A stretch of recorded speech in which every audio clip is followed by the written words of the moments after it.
क्षण कर्म चेतन बंधकारु, कर्म के अवसान का कह कर स्वरूप यथार्थ जग का, जो किया उपकार है उसके लिए जिन वाणी माँ को वंदना शत बार है, वंदना शत बार है, वंदना शत बार है।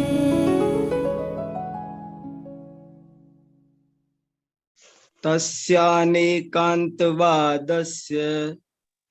लिंगम स्यात् शब्द उच्यते, तदुक्तार्थे बिना भावे लोकयात्रा न वर्तते, लोकयात्रा न वर्तते। आज मैंने मंगलाचरण के रूप में जिस श्लोक का पाठ किया है, उस श्लोक को आज से लगभग 1300 वर्ष पहले एक जटा सिंह नंदी नाम के बहुत महान आचार्य हुए हैं।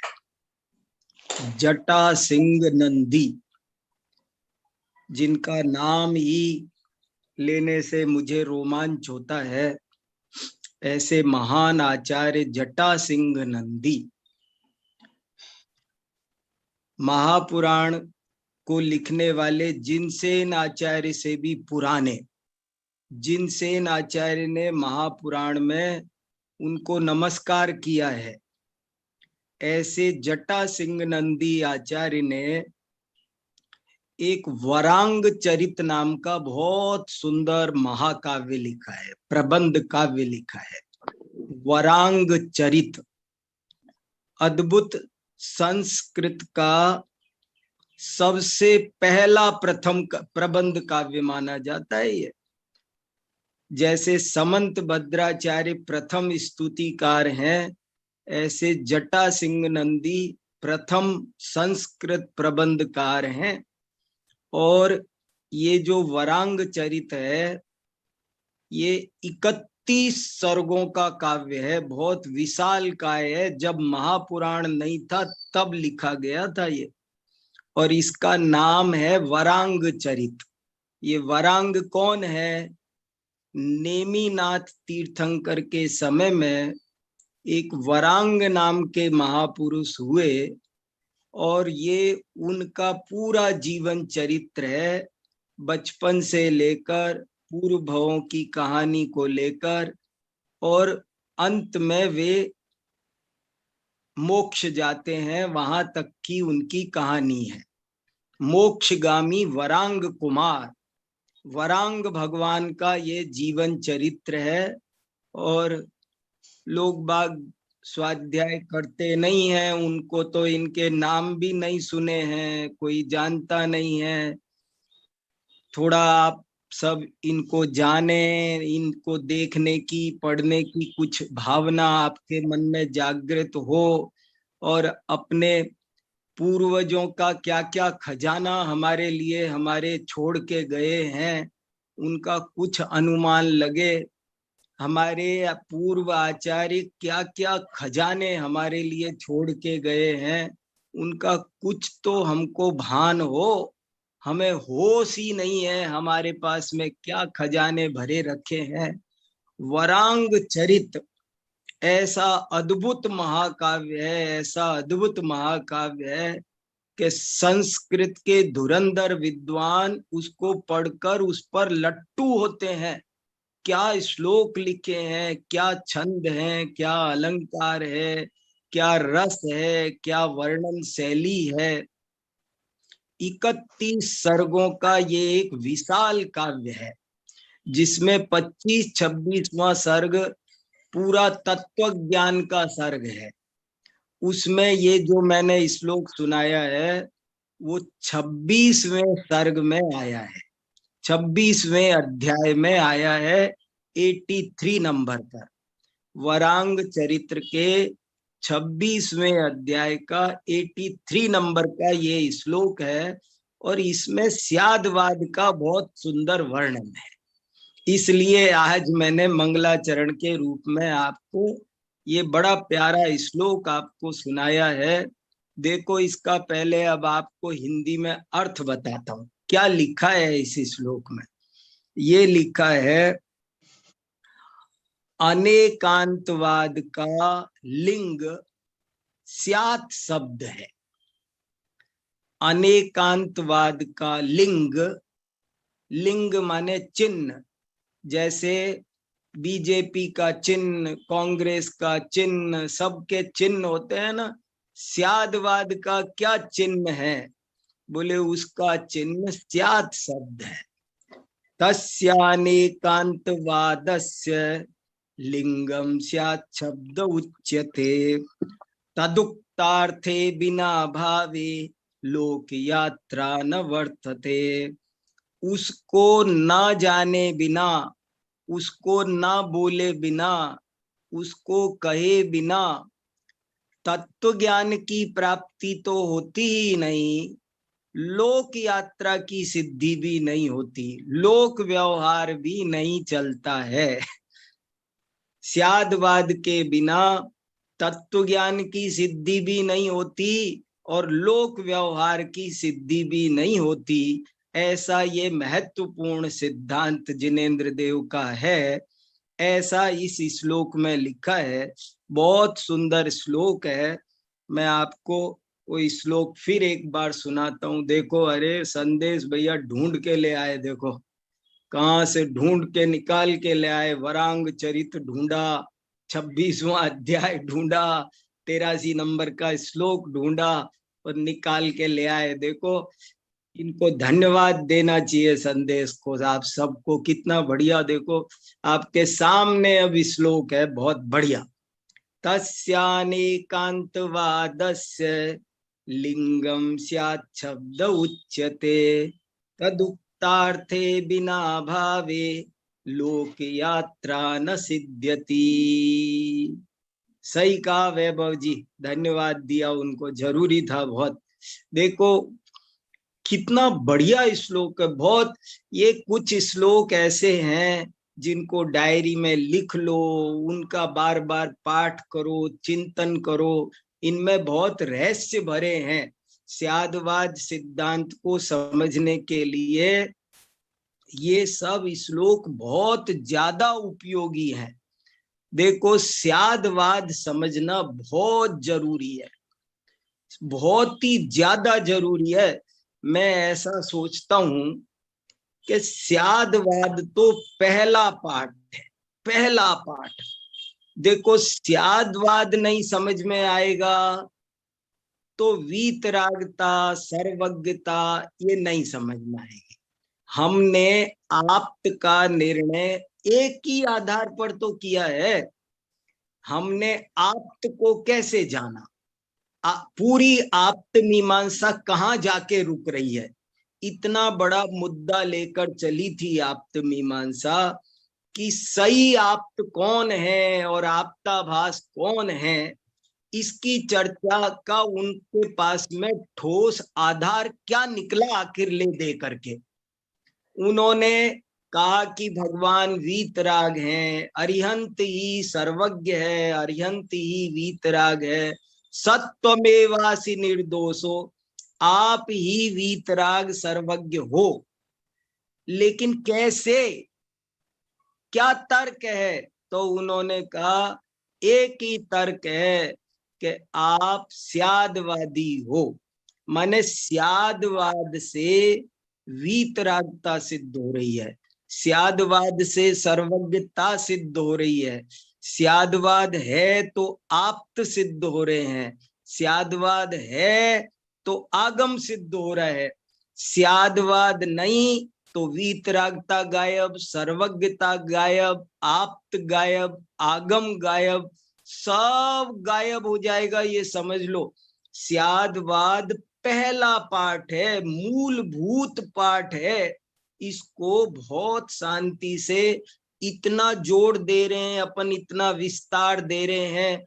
कोई सोचेगा इतना क्यों घिस रहे हैं, लेकिन भैया ये विषय ऐसा ही है, ये इतना घिसना बहुत जरूरी है। मैंने ऐसा अनुभव किया है कि लोग स्यादवाद स्यादवाद कहते तो सब हैं, लेकिन स्यादवाद को ठीक से स्वीकार नहीं करते हैं, उसको ठीक से मानते नहीं है, ऐसा मेरा अनुभव है। इसलिए मैं इतना जोर दे रहा हूं कि स्यादवाद को समझो, गहराई से समझो, ये समझना बहुत। और मैंने 3 बिंदु बताए बहुत जरूरी। दार्शनिक दृष्टि से स्यादवाद क्यों महत्वपूर्ण है, व्यावहारिक दृष्टि से स्यादवाद क्यों महत्वपूर्ण है, और आध्यात्मिक दृष्टि से क्यों स्यादवाद महत्वपूर्ण है, ये सब तीनों चारों बिंदुओं पर हमको आपको बहुत गहराई से ध्यान। यदि स्यादवाद नहीं समझा तो सर्वज्ञता समझ में नहीं आएगी, अरिहंत का स्वरूप समझ में नहीं आएगा। यदि स्यादवाद नहीं समझा तो आगम का स्वरूप समझ में नहीं आएगा, उपेय तत्व भी समझ में नहीं आएगा, उपाय तत्व भी समझ में नहीं आएगा, प्रमाण नए निक्षेप भी समझ में नहीं आएंगे, द्रव्य गुण पर्याय भी समझ में नहीं आएंगे, वस्तु का अस्तित्व नास्तित्व स्वरूप भी समझ में नहीं आएगा। इसलिए पहले में पहला पाठ है स्यादवाद।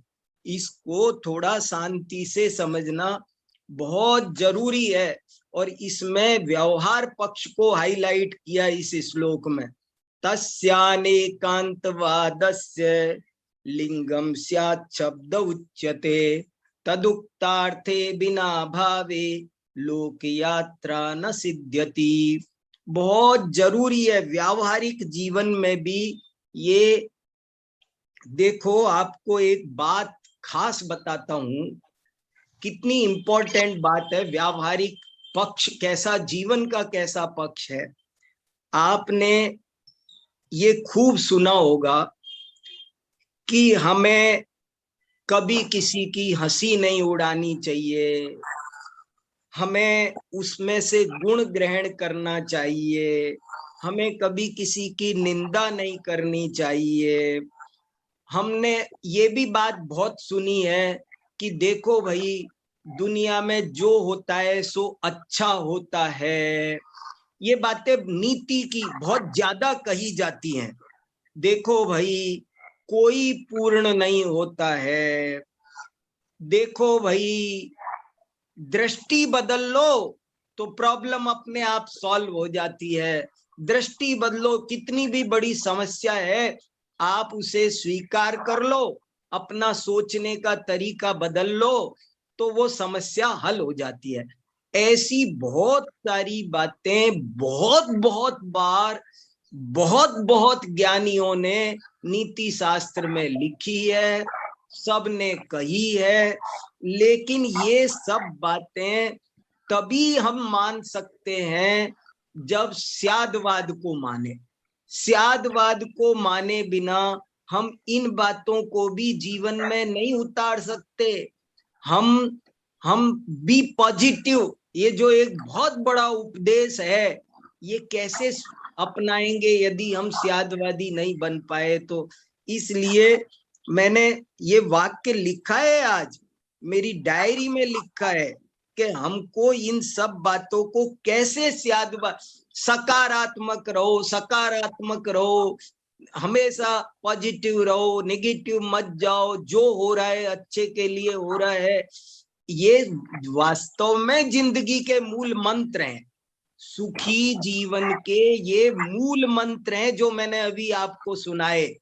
ये छोटी मोटी बात नहीं है, ये बहुत, मैं इन पर चिंतन करता हूं। आपके सारे दुखों को, हमारे दुखों को दूर करने वाले ये मंत्र हैं। लेकिन ये मंत्रों का मर्म उसी को मिल सकता है जो स्यादवाद को स्वीकार करता है। जो स्यादवाद को नहीं स्वीकार करता उसे ये मंत्र नहीं मिल समझ में आ सकते अच्छी तरह। हमारे यहाँ मंदिर में इस साल एक सौभाग्य सागर महाराज ने चातुर्मास किया संघ सहित। वो रोज प्रवचन के अंत में एक वाक्य बोला करते थे मुझे बहुत अच्छा लगता था। एक वाक्य रोज बोलते थे प्रवचन के बाद, डेली बोलना उनको। मैं सोचता था ये क्या डेली एक ही वाक्य बोलते हैं, लेकिन बाद में सोचा ये तो बहुत मार्मिक वाक्य है, अच्छा बोलते हैं। उन्होंने बोला, वो बोलते थे, जिंदगी में जो शेष है उसे ही विशेष समझ लो, वरना सब अवशेष रह जाएगा। जिंदगी में जो शेष है उसे ही विशेष समझ लो, नहीं तो सब अवशेष रह जाएगा। 2-4-5 दिन तो मेरा ध्यान नहीं गया गहराई से। बाद में मुझे लगा बहुत अच्छी बात है। हम जो चीज मिली है वो नहीं देखते हैं, और जो हमसे छिन गई है वही देखते रहते। आदमी के दुखों का बहुत बड़ा मूल कारण है कि वो निगेटिव होता है, और उसकी निगेटिविटी को खत्म करके एकदम पॉजिटिव बनाने का काम कर देता है स्यादवाद। स्यादवाद कहता है जो होता है वो अच्छा होता है, जो होता है वो अच्छा होता है। स्यादवाद कहता है कि कीचड़ में भी कमल खिलता है, दुख में भी सुख भरा हुआ है, दुख में भी सुख भरा हुआ है। स्यादवाद ऐसा कमल खिलाता है। इसलिए स्यादवाद की बहुत ही व्यावहारिक जीवन में बड़ी उपयोगिता है। ये पॉजिटिविटी जीवन का मूलाधार है। लोग रोते रहते हैं, दुखी रहते हैं, बहुत परेशान रहते हैं। एक बार आदमी को हर हालत में सकारात्मक बनने की कला सीखनी चाहिए, कोई भी स्थिति हो। कुछ लोग ऐसे होते हैं कि जब देखो तब नेगेटिव चलते हैं, जब देखो तब। अभी उनसे कहें देखो कितनी अच्छी, आज तो धूप बहुत अच्छी निकली है, देखो धूप, तो कहेगा थोड़ी देर बाद तो चली जाएगी, वही ठंड हो जाएगी, अंधेरा हो जाएगा, वो ये। और एक आदमी को मैं रात में शाम को बोलूंगा ना कि अंधेरा हो गया बहुत, तो क्या हुआ, सुबह फिर सूरज निकलेगा। इसका नाम ये है पॉजिटिविटी। उसको रात में भी कहो तो क्या, कोई बात नहीं, ये तो चली जाएगी, सुबह दिन हो जाएगा ना। इसलिए हाँ, वर्धमान जी चित्तौड़ से, देखो क्या गजब की बात है, गजब। स्यादवाद मैं बहुत चिंतन कर रहा हूं, बहुत समझ रहा हूं। सारा नीति शास्त्र सुख शांति का राजमार्ग स्यादवाद है। इसलिए इस चीज को हल्के से नहीं लेना, खूब लगाना। हजारों प्रयोग कर करके देखो, सब घटित होते हैं, और बहुत बढ़िया इसमें गहराई है। ये ऐसी हल्की बात नहीं है। स्यादवाद से समाज, राष्ट्र, परिवार सब में एक सुंदर वातावरण बनता है। शत्रु का भी दिल जीता जा सकता है स्यादवाद के द्वारा, शत्रु का भी दिल जीता जा सकता है स्यादवाद के द्वारा। स्यादवाद हथियारों को निरर्थक सिद्ध करता है।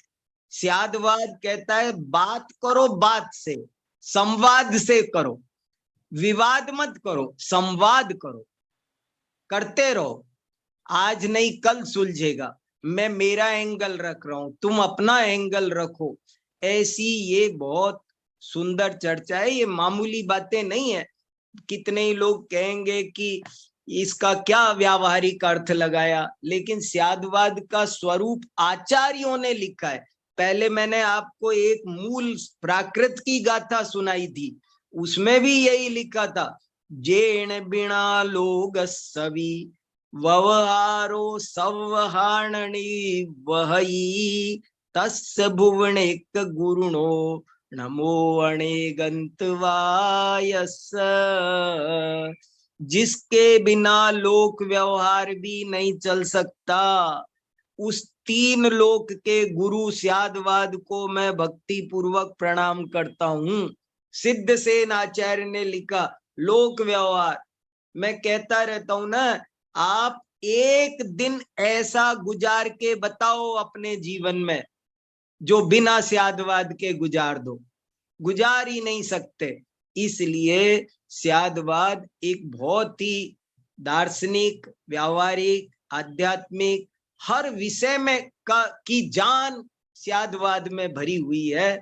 ऐसा समझकर इसको थोड़ा सावधानी से समझना चाहिए। चलिए हम लोग आप्त मीमांसा का 7वां परिच्छेद पढ़ रहे हैं। अब 7वां परिच्छेद शुरू किया था तो मैं उसकी एक कारिका पढ़ी थी, लेकिन मैं उसको फिर से पढ़ना चाहता हूं क्योंकि उसमें कई बातें रह गई थी। 7वां परिच्छेद कारिका नंबर 1, टोटल कारिका नंबर 79, कारिका नंबर 79। देखो क्या लिखा है 79 नंबर की कारिका में।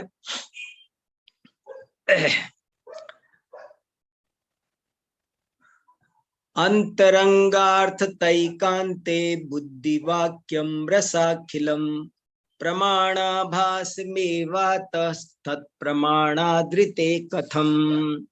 देखो ये बात इस परिच्छेद में जो विषय चल रहा है वो विषय है अंतरंगार्थ तैकांत और बहिरंगार्थ तैकांत। अंतरंग पदार्थ का एकांत और बहिरंग पदार्थ का एकांत। अब मैं आप सब से एक बात ये कहना चाहता हूं कि आप सब ये थोड़ा सा देखना, टीकाओं में, किताब में, ये उदय चंद जी की इसमें सब पढ़ करके थोड़ा दिमाग लगाओ कि इन्होंने ये शब्द क्या रखे, अंतरंग अर्थ और बहिरंग अर्थ। ये सीधा क्यों नहीं कहा कि ज्ञानाद्वैत और ज्ञान एकांत और ज्ञेय एकांत। आप समझे ना, मैं फिर से बोलता हूं, मेरी शंका आपके सामने रख रहा हूं कि इस 7वें परिच्छेद में अंतरंगार्थ एकांत और बहिरंगार्थ एकांत की चर्चा है। मेरी शंका ये है कि इसको आचार्य देव ने ज्ञान एकांत और ज्ञेय एकांत ऐसा नाम क्यों नहीं दिया, जबकि मतलब तो यही है। अंतरंग अर्थ एकांत मतलब अंतरंग पदार्थ ही है। अंतरंग पदार्थ माने ज्ञान मात्र है, ज्ञेय नहीं है दुनिया में। ये तो अंतरंगार्थ एकांतवादियों का कहना है। बहिरंगार्थ एकांतवादियों का कहना है कि इस दुनिया में ज्ञेय ही है, ज्ञान नहीं है। पहले ये 2 पॉइंट अच्छे से क्लियर रहना चाहिए सबको, नहीं तो ये पूरा परिच्छेद समझ में नहीं आएगा। यदि ये 2 लाइन नहीं ध्यान रही तो ये 7वां परिच्छेद पूरा का पूरा समझ में नहीं आएगा। क्या दो लोग खड़े हैं आमने सामने, एक खड़ा है अंतरंगार्थ तैकांतवादी और दूसरा खड़ा है बहिरंगार्थ तैकांतवादी। अंतरंगार्थ तैकांतवादी क्या कह रहा है? वो ये कह रहा है कि इस विश्व में केवल अंतरंग अर्थ ही पाया जाता है, उसी की सत्ता है, बहिरंग अर्थ की सत्ता नहीं है। बहिरंग अर्थ जो दिखाई देता है वो भ्रम है, वो माया है, वो झूठ है, वो असत्य है। सत्य तो केवल अंतरंग अर्थ ही है। अंतरंग माने ज्ञान। वो कहता है केवल ज्ञान ही एक है और बाहर में जो आपको चीजें दिखाई दे रही है घटपट आदि, ये कुछ है नहीं, आपका ज्ञान का ही परिणमन है, ज्ञान का ही विकार है। जैसे आपको दिखाई देता है कि जैसे आपको प्रतिबिंब दिखाई देते हैं, जैसे आपको 2 चंद्रमा दिखाई देते हैं, जैसे आपको स्वप्न में दिखाई देता है कि मैं राजा बन गया, मुकुट है, राज्य है, ये है, पर होता कुछ नहीं है। तो अंतरंगार्थ एकांतवादियों का मत बहुत विस्तार से वे ये बात को समझाते हैं कि इस दुनिया में केवल अंतरंग अर्थ की ही सत्ता है, बहिरंग अर्थ की, बहिरंग अर्थ माने ये जितने भी आपको चेतन अचेतन पदार्थ, गाय भैंस घोड़ा मकान दुकान आदि दिखाई देते हैं, ये कुछ है नहीं, ये सब भ्रम मात्र है, आपको लगता भर है पर है नहीं। तो ये तो अंतरंगार्थ तैकांतवादी का पक्ष है, वो ये कह रहा है। बहिरंगार्थ तैकांतवादी का क्या पक्ष है? वो कह रहा है ज्ञान व्यान कुछ होता ही नहीं, सब ज्ञेय ही ज्ञेय है।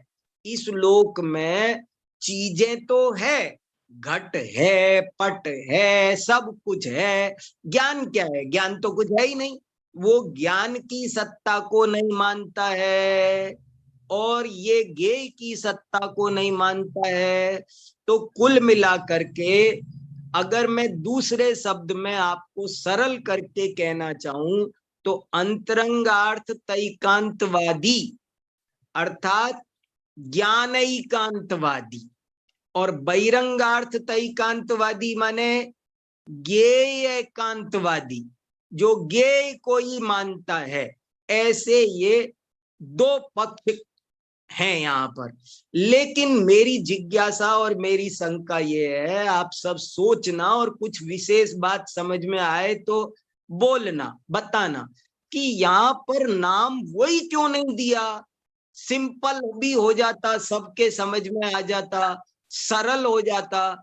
ज्ञानैकांतवादी और ज्ञेयैकांतवादी ऐसा नाम दे देते। अगर हम दे दें तो क्या कुछ गड़बड़ होगी? मान लो हम ही अपन समझने के लिए ऐसा कर लें तो क्या सही करेंगे कि इस शब्द में कुछ विशेष बात है? अंतरंग शब्द में कुछ विशेष बात कहना चाहते हैं क्या अंतरंग और बहिरंग कह करके? ये मेरी जिज्ञासा है, आप सब सोचना। देखो अर्थ लगाते हैं और बहुत इंपॉर्टेंट कुछ बातें हैं, इस पे ध्यान देनी है हमको कि यदि अंतरंग पदार्थ कोई एकांत से स्वीकार किया जाए, यदि हम ऐसा माने कि केवल ज्ञान ही है, जैसा कि मैं पिछली कक्षा में बताया कि ये विज्ञानाद्वैतवादी एक मत होता है, एक बहुत बड़ा दर्शन है, उसका नाम है विज्ञानाद्वैतवाद। वो कहता है इस जगत में केवल विज्ञान ही है। विज्ञान माने ज्ञान, ज्ञान और विज्ञान में भी यहाँ कोई फर्क नहीं है। वो कहते हैं ज्ञान ही है।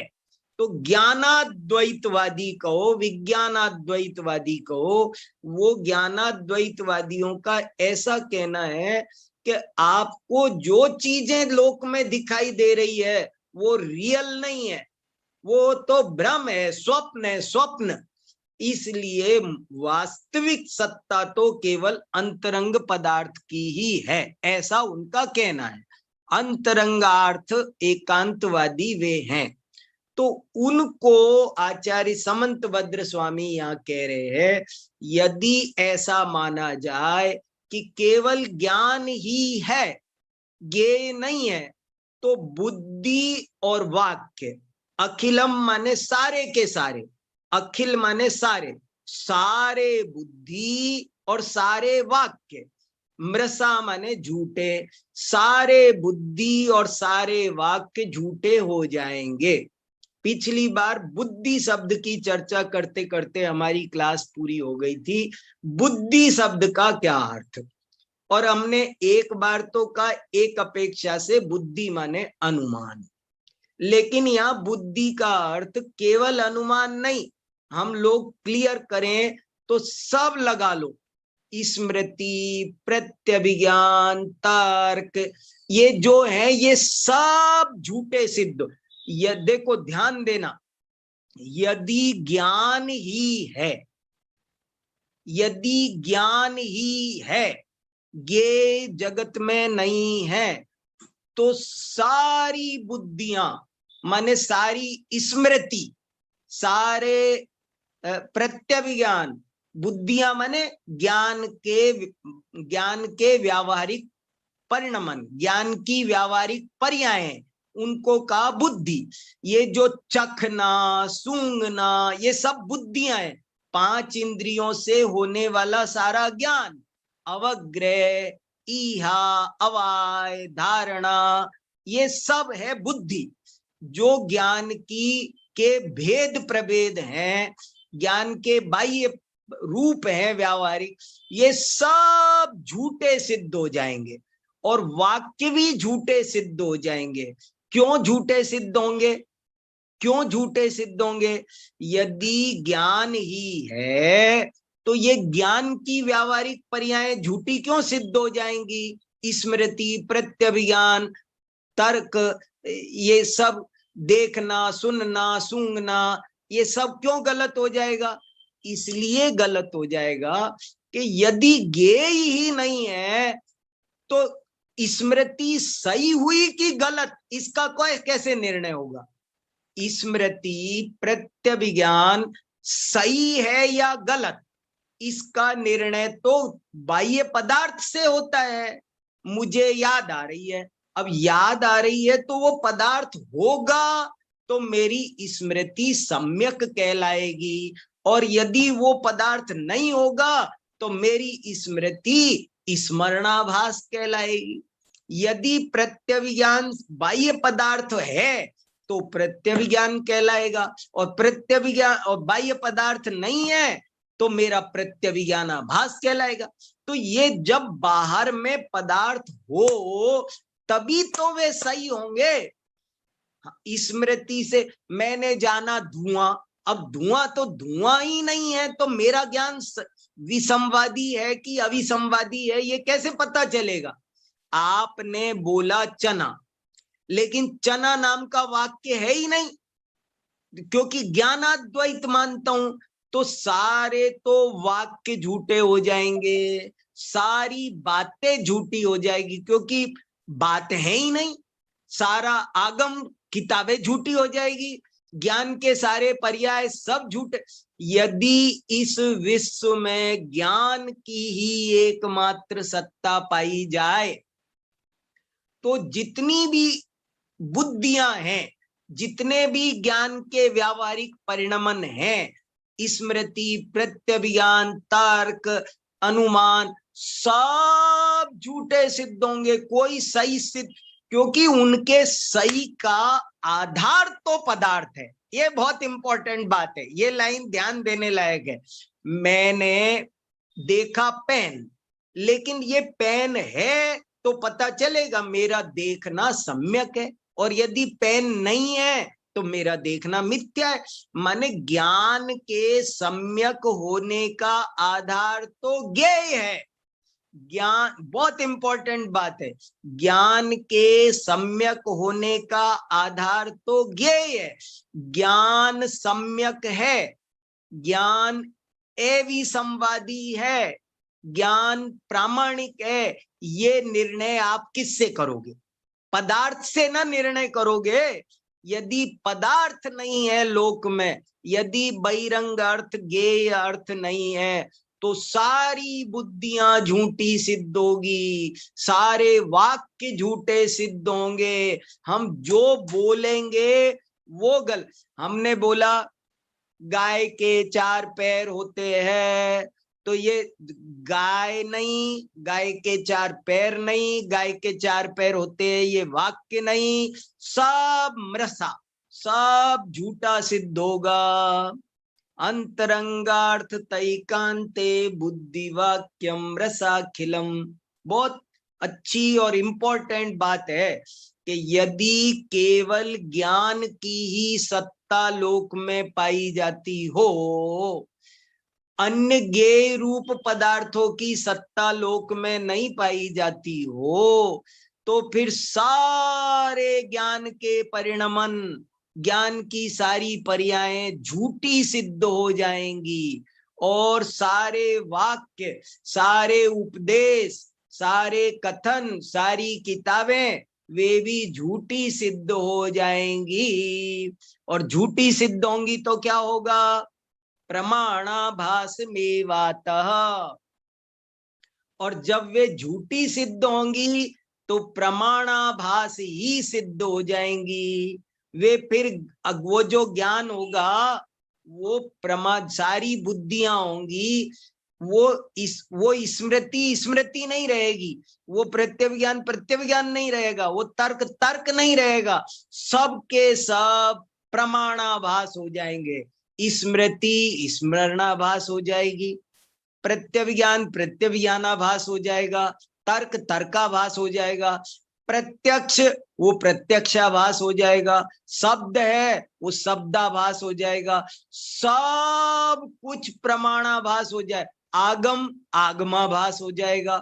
तो सब प्रमाणाभासम एव, प्रमाणाभासी हो जाएगा, प्रमाणाभास मेवातः, अतः माने इसलिए यदि आप अंतरंग पदार्थ की ही सत्ता मानेंगे, बाह्य पदार्थ की सत्ता नहीं मानेंगे, तो बुद्धि वाक्य सब झूठ हो जाएंगे, प्रमाणाभास ही रह जाएंगे। और फिर एक गजब की बात चौथे चरण में कहा कि प्रमाणाभास भी नहीं रहेंगे, बल्कि क्योंकि प्रमाणाभास तो उनके यहाँ बैठता है जिनके यहाँ प्रमाण हो। प्रमाणात ऋते कथम, प्रमाणात, ये चौथा चरण ध्यान देने लायक है। तत्प्रमाणात ऋते कथम, तत् माने वो प्रमाणाभास, तत् माने प्रमाणाभास, प्रमाणात पंचमी विभक्ति, ऋते माने बिना, प्रमाण के बिना प्रमाणाभास भी कैसे बैठेगा भाई साहब। तुम्हारे यहाँ क्या होगा, जितने भी बुद्धि और वाक्य हैं जिनकी चर्चा तुम्हारे यहाँ भी मिलती है, विज्ञानाद्वैतवादियों के यहाँ, विज्ञानाद्वैतवादी वेदांतियों में भी होते हैं, और बौद्धों का भी एक संप्रदाय है विज्ञानाद्वैतवादी, वो उनके यहाँ भी बहुत सारी बातें बुद्धियों की वाक्यों की तो आती है ना। तो उनसे कहा जा रहा है यदि बहिरंग पदार्थ की सत्ता को सर्वथा अस्वीकार किया जाएगा, केवल अंतरंग अर्थ की सत्ता को ही स्वीकार किया जाएगा, तो सारे तुम्हारे बुद्धि की बातें, सारे वाक्य सब झूठे सिद्ध होंगे, और झूठे सिद्ध होने से प्रमाणाभास सिद्ध होंगे। लेकिन सुनो सुनो सुनो सुनो, प्रमाणाभास भी कब सिद्ध होंगे, वे प्रमाणाभास भी नहीं सिद्ध हो पाएंगे, क्योंकि प्रमाणाभास भी वास्तव में वहां सिद्ध होता है जहां प्रमाण होता है। प्रमाण के बिना प्रमाणाभास की भी बात बनने वाली नहीं है। ऐसा कैसा गहरा सुंदर, समझ में आया सबको? फिर पढ़ता हूं, देखो कितनी सुंदर कारिका है। कारिका का अर्थ किसी को भी कहीं कोई नहीं समझ में आया हो तो पूछना। अंतरंगार्थ तैकांते बुद्धिवाक्यम रसाखिलम, प्रमाणाभास मेवात तत्प्रमाणादृते कथम। यदि हम अंतरंगार्थ का एकांत स्वीकार करें तो, एकांते सप्तमी एक वचन, अंतरंगार्थ की एकांत को स्वीकार करें तो बुद्धि और वाक्य सब झूठे सिद्ध हो जाते हैं, और झूठे सिद्ध होने से प्रमाणाभास ही रह जाते हैं। लेकिन प्रमाणाभास भी वास्तव में नहीं रह पाएंगे, क्योंकि प्रमाणाभास भी तब बनेंगे जब वे प्रमाण हो, जो प्रमाण मानते हैं उनके यहाँ प्रमाण हो तो प्रमाणाभास हो। जब प्रमाण ही तुम नहीं मानते हो तो प्रमाणाभास कहाँ। इसलिए वो सब व्यवस्था खराब होगी, कुछ सिद्ध नहीं होगा, घोर अव्यवस्था फैल जाएगी यदि हम केवल ज्ञानाद्वैत को स्वीकार करें तो। ऐसी ये महत्वपूर्ण कारिका है। अब आप लोग बताइए, कुछ बहुत खास बात है इसमें। इन सब चीजों पर थोड़ा शांति से चिंतन करने की जरूरत है। ज्ञानाद्वैतवादी और ज्ञेयाद्वैतवादी, दो यहां पर है। और एक और बहुत इंपॉर्टेंट बात बोलूं, कोई बोल रहा है मैं ही बोलूं अभी? एक बात और इंपॉर्टेंट बोलता हूं, एक और बहुत खास बात बताता हूं, बहुत इंपॉर्टेंट एक बात कहना चाहता हूं। यहां पर ज्ञापक तत्व मीमांसा है, कारक तत्व मीमांसा नहीं है सुधा नवीन जी। ये इंपॉर्टेंट बात है बहुत, कि देखो ज्ञान है तो ज्ञेय है, ज्ञेय है तो ज्ञान है। इसका क्या मतलब? ज्ञान के अधीन ज्ञेय नहीं है, ज्ञेय के अधीन ज्ञान नहीं है। यहां पर दोनों को एक दूसरे के अधीन नहीं बताया, कारण कार्य संबंध नहीं बताया जा रहा है। ज्ञान के कारण ज्ञेय है, ज्ञेय के कारण ज्ञान है, ये नहीं कहा जा रहा है, बल्कि ज्ञान है इससे सिद्ध होता है कि ज्ञेय है, ज्ञेय है इससे सिद्ध होता है कि ज्ञान है। समझ में आया? दो बातों में फर्क है, दो बातों में बड़ा अंतर है। ज्ञान है इसलिए ज्ञेय है, ऐसा नहीं। ज्ञेय है इसलिए ज्ञान है, ऐसा नहीं। ज्ञान है इसलिए ज्ञेयों की सत्ता है, ज्ञेय है इसलिए ज्ञान जानता है। दोनों, एक सूत्र बोलने की कोशिश करता हूं, कुछ गलत हो तो सुधारना। दोनों सापेक्ष हैं, पराधीन नहीं।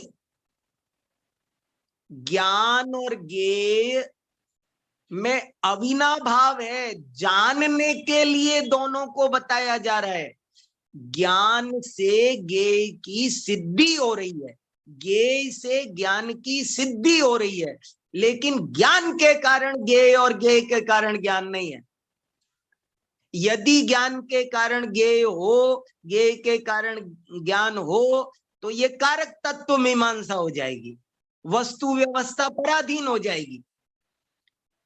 ये बहुत इंपॉर्टेंट, और सारी जगह लगाना, पूरे धर्मों पर लगाना, पूरे धर्मों पर ये बात लगानी है।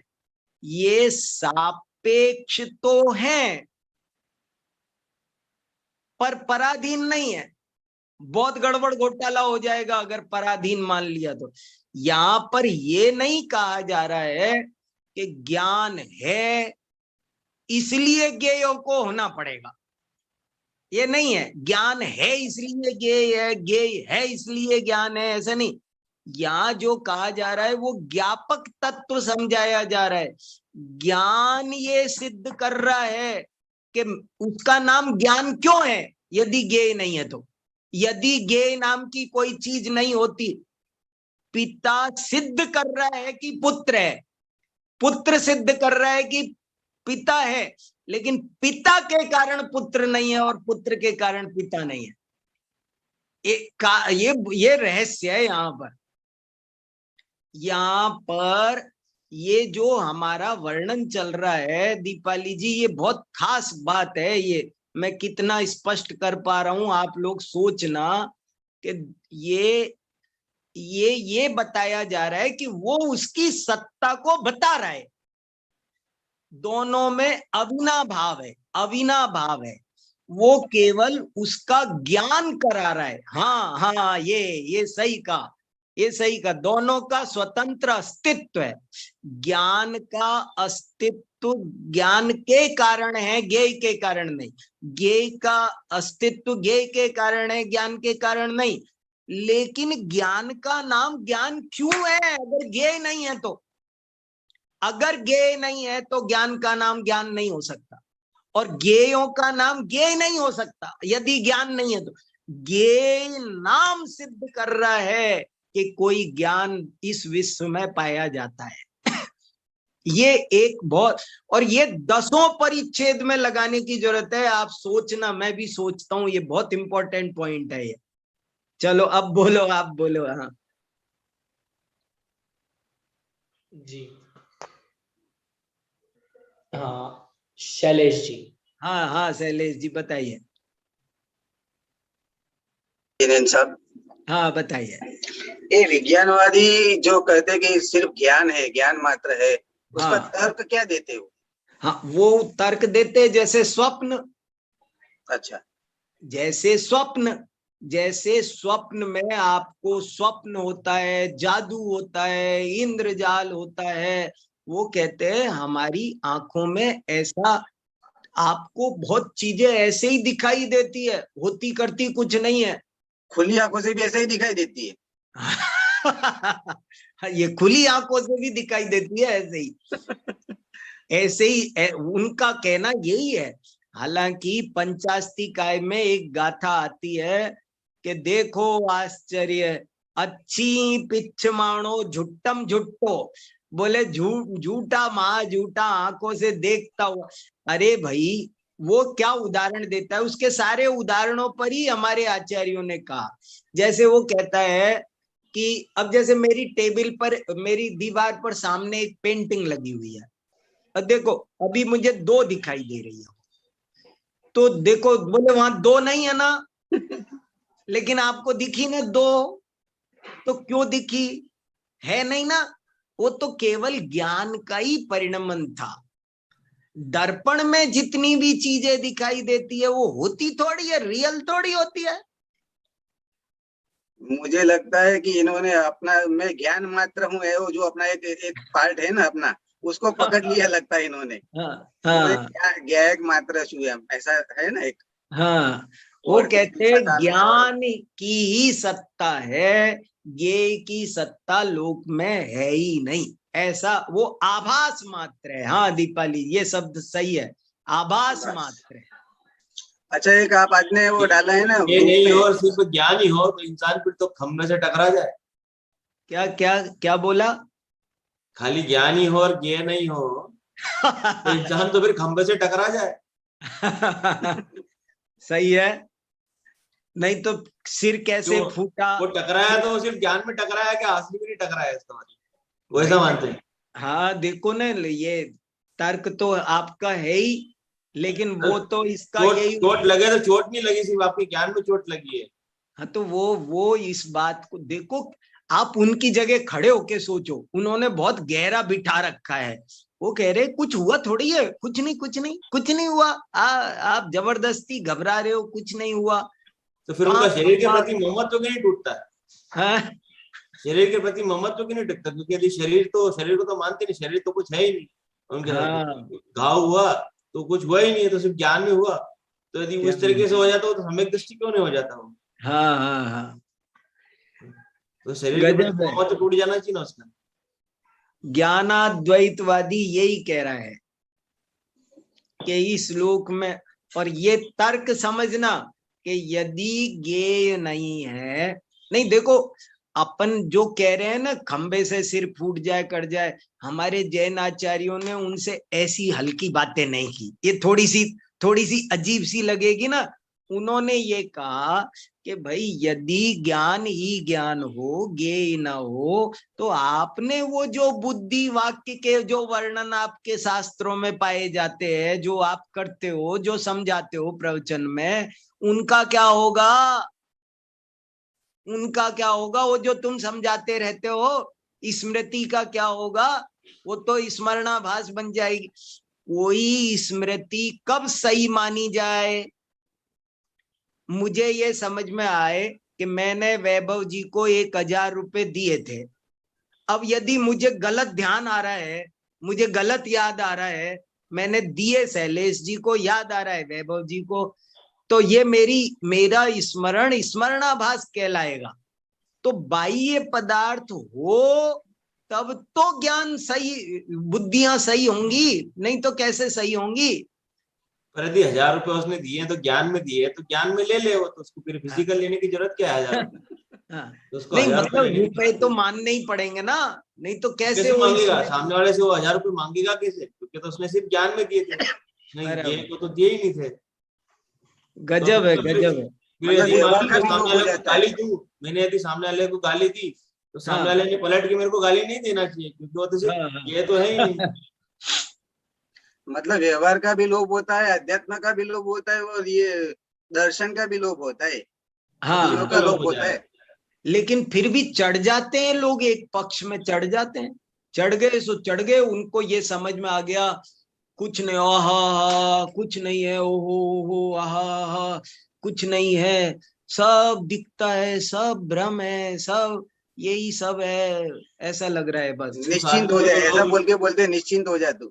हाँ, उस आदमी को तो लोग व्यवहार में लोग लूट के ले जाए और 5 पैसा भी नहीं दे, ऐसा भाई हो जाए। जैसे अपन कहते हैं ना, बुखार आ जाए, शरीर में कुछ हो जाए तो, अरे तुझे थोड़ी बुखार आया है, शरीर का है, ये तो तुझे थोड़ी, तेरे कुछ नहीं हुआ। और बोले वो मैं मर रहा हूँ, तू थोड़ी मरेगा, तू अजर अमर है।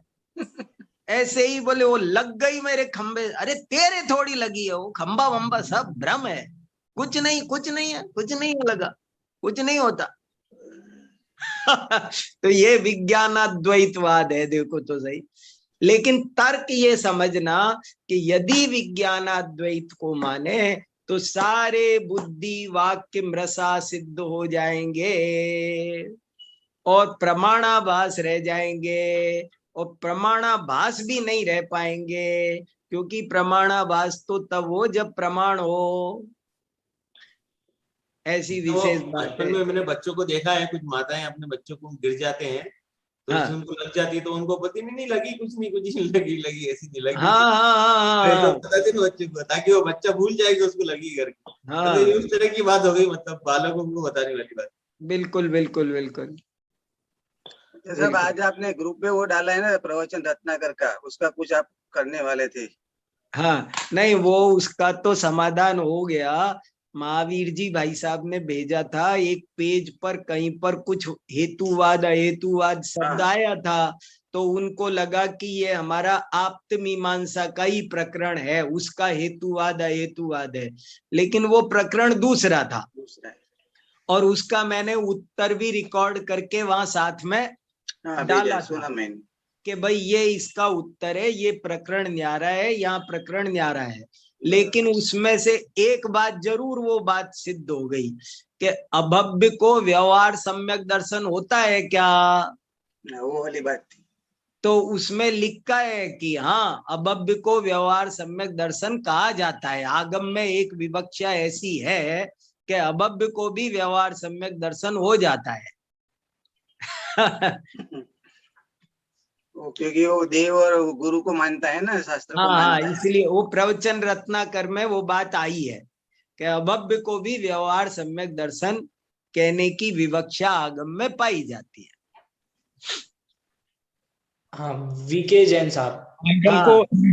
आगम को अहेतुवाद कहा, हाँ, और अनुभूति को हेतुवाद कहा। हाँ, तो वो क्या अपेक्षा है उसमें? तो आगम हेतु नहीं है ना, आगम जो है वो, यही तो चर्चा यहाँ भी थी। इस मामले में दोनों बातें समान हो गई। हम बराबर चर्चा कर रहे हैं हेतु। हेतु माने तर्क, युक्ति आदि, प्रत्यक्ष आदि सब। और वो जो अहेतु वाला था वो आगमवादी। आगमवादी कहता है तो आगम में ही दोनों विवक्षाएं मिल रही है, ऐसा वो कहना चाहते थे। ऐसा मेरे मोटा मोटा समझ में आया। किसी के कुछ और समझ में आया हो तो बताना, इसीलिए मैंने डाला था आपको ग्रुप पर।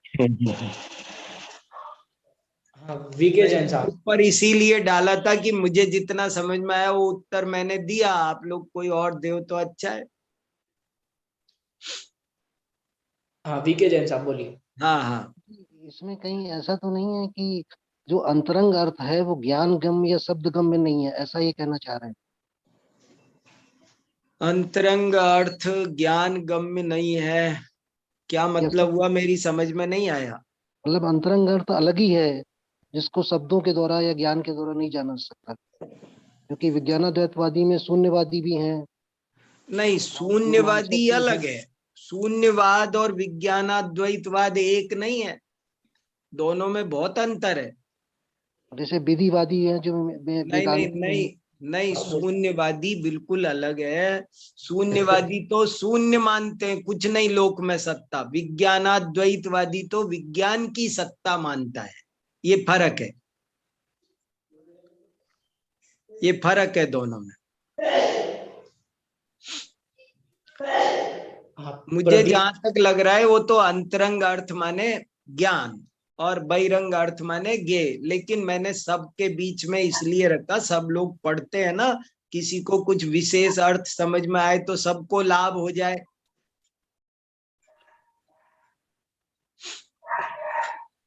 प्रदीप जी। हाँ जय जिनेन्द्र भाई साहब, सभी को भी जय जिनेन्द्र। हाँ, एक अभी सुना। आपने एक रेफरेंस दिया था अभी विज्ञानवादियों के संदर्भ में हाँ कि बुखार हो गया, ये शरीर को नहीं है, ये मरता है तो शरीर नहीं है। तो हाँ। कुछ ऐसा अपने जो जैन धर्म में भी विद्वान है, जब वो हाँ। बोलते हैं मंच से तो वो भी ऐसा बोलते हैं, तो इसमें उसमें क्या भेद करें? स्यादवाद से बोलो तो सब सही है। अभी ये देखो, ये ज्ञानाद्वैत को भी सही सिद्ध आपकी करेंगे। आवाज नहीं आ रही। अरे स्यादवाद से ज्ञानाद्वैत को भी सही सिद्ध करेंगे। ज्ञानाद्वैत देखो, जो स्यादवाद से बोले वो सही है। आपकी आवाज नहीं आ पा रही। आ रही है भाई? आपके यहाँ डिस्टर्ब होगा प्रदीप जी। देखो मैं ये कह रहा हूं कि जो आपने कहा ना, हम भी तो जो ऐसा कहते हैं तो वो क्यों, तो हम स्यादवाद से कहते हैं, यही तो मैं कह रहा हूं। जो सर्वथा कहते हैं वो उनको गलत बताया जा रहा है, स्यादवाद से कहने वाले को गलत नहीं बताया जा रहा। और अभी मैं सबसे ये बताना चाह रहा हूं कि अपन को विज्ञानाद्वैतवाद की बातें अटपटी लग रही है, लेकिन यहाँ आचार्य समंतभद्र स्वामी अभी आगे चल के उसको कथनचित सही है ये कहने वाले हैं। अभी ये आगे चल के वो बोलने वाले हैं कि हाँ कथनचित आपकी बात बिल्कुल सही है, कथन स्यात् विज्ञानाद्वैत भी सही है, ये आने वाला है। अब तब क्या करोगे? तो स्यात् लगाना बहुत जरूरी है।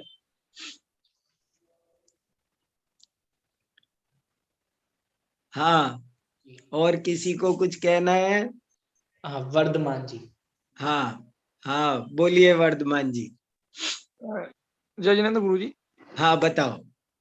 ये इसमें मैंने उसमें टाइप भी किया था कि ये वो भजन है ना कि ज्ञान में ज्ञान का ज्ञान अब हो गया, हाँ ज्ञान सम्यक मेरा हो गया। हाँ ठीक है, इसका क्या ठीक। अर्थ है? देखो मेरा यही कहना है, ये भी बात स्यादवाद से ठीक है, हर बात स्यादवाद से ठीक बैठेगी, नहीं तो नहीं बैठेगी। सर्वथा लगाते ही गड़बड़ हो जाएगा। ज्ञान में ज्ञान ही है, ज्ञेय नहीं है, वही बात हो गई ना। दर्पण में मोर है या नहीं, अब जो एक उत्तर दे सर्वथा जो बोले वो गलत है। सर्वथा है तो गलत है, सर्वथा नहीं है तो गलत है, स्याद है स्यात नहीं है, स्याद अस्ति स्यात नास्ति, 1,00,000 प्रश्नों के उत्तर दे दे करके देखो, उस दिन समझ में आएगा कि हाँ स्यादवाद समझ में आया। कैसे भी प्रश्न हो, कैसा भी प्रश्न हो। अभी कल किसी ने पूछा मेरे से, बोले राम सीता पति पत्नी थे, स्यादवाद लगाओ। मैंने कहा हाँ लगाएंगे, चिंता क्यों करते हो। राम सीता यदि सर्वथा पति पत्नी हो, सुनना, राम सीता यदि सर्वथा पति पत्नी हो तो वे माता पिता नहीं रहेंगे। लव कुश के तो माता पिता है ना, वे भाई भाभी नहीं रहेंगे। लक्ष्मण के तो भाई भाभी है ना, भरत शत्रुघ्न के तो भाई भाभी है ना। वे पुत्र पुत्र वधु नहीं रहेंगे, दशरथ के तो पुत्र पुत्र वधु है ना। वे बेटी दामाद नहीं रहेंगे, जनक के तो बेटी दामाद है ना। वे बहन बहनोई नहीं रहेंगे, भामंडल के तो बहन बहनोई है ना। यदि राम सीता सर्वथा पति पत्नी है तो उनके सारे धर्मों के लोप का प्रसंग प्राप्त होगा। अरे ये तो इस जन्म की अपेक्षा ही घटा दिया मैंने, वो कितने सारे और आगे पीछे हजारों विवक्षाएं हैं, हजारों विवक्षाएं। एक विवक्षा से कथन होता है और बाकी असंख्य विवक्षाएं ऐसी होती है जो उसके विपक्ष में जाती हैं।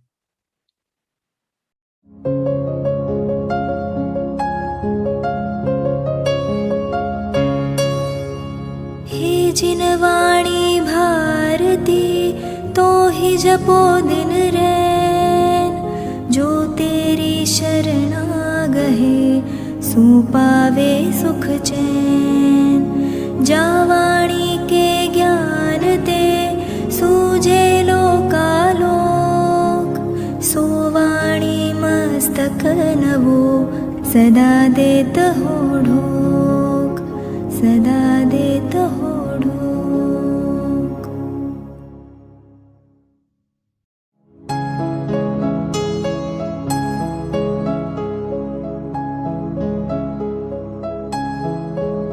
स्याद्वादनय षट्द्राव्य गुण पर्याय और प्रमाण का, जड़ कर्म चेतन बंध कारु कर्म के अवसान का। कह कर स्वरूप यथार्थ जग का, जो किया उपकार है उसके लिए